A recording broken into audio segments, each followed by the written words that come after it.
Welcome back to Game Geeks. I'm your host, Kurt Weigel. Today's episode, Lightspeed, the role-playing game. This is a fusion run game, meaning it uses the fusion engine, which is attribute skill plus 3d6, look for a target number. It's pretty straightforward, works very nicely. The engine for this, though, is not really what makes Lightspeed cool. What makes Lightspeed neat is, I don't know this for sure, but personally, I think this was kind of born out of the frustration that we don't have, say, an Alien role-playing game or a Predator role-playing game or a lot of these other genres that we love. God, wouldn't it be neat if the USS Enterprise could go toe-to-toe with a Star Destroyer? This is the game that can really bring those pieces together.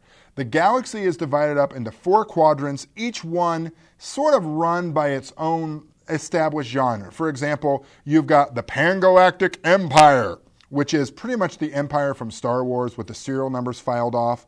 It doesn't have all the Force mythology stuff going with it. It's more just militaristic. You've got the Federation and its equivalent in this game.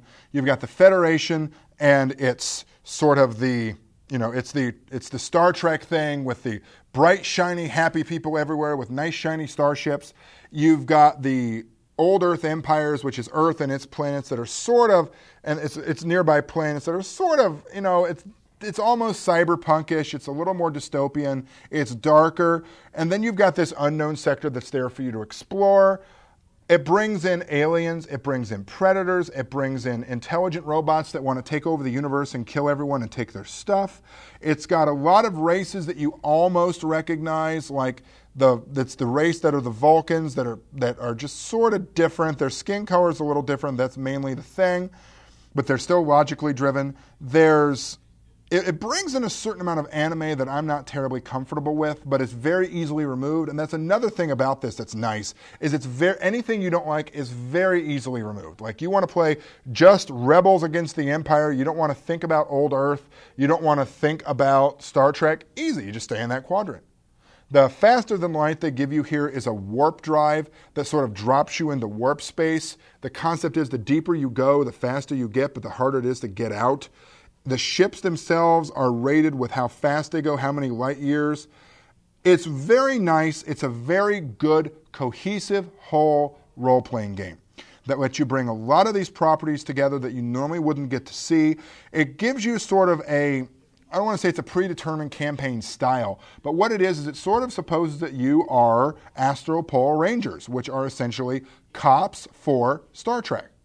It's a genre that really hasn't been explored all that much, except for a couple minor attempts like, I think, Space Rangers. The more of us that can forget about that, the better, that short-lived TV series. Anyway, don't go near it.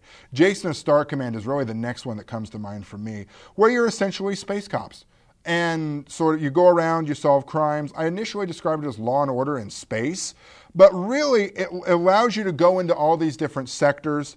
It really encourages you to think about just any sci-fi you want to do. It's in here. The engine is easy. It's easy to set it in. It's very nice in that you can tailor the engine or the background or the system to do anything you really want it to do. If you want a sci-fi role-playing game that is kind of similar to the properties you're used to, but with a twist, this is a good game to get your hands on. If you have any questions or comments, things you'd like to see us review, please feel free to email us at kandweigel@yahoo.com. For Game Geeks, I'm your host, Kurt Weigel. Good day, good gaming.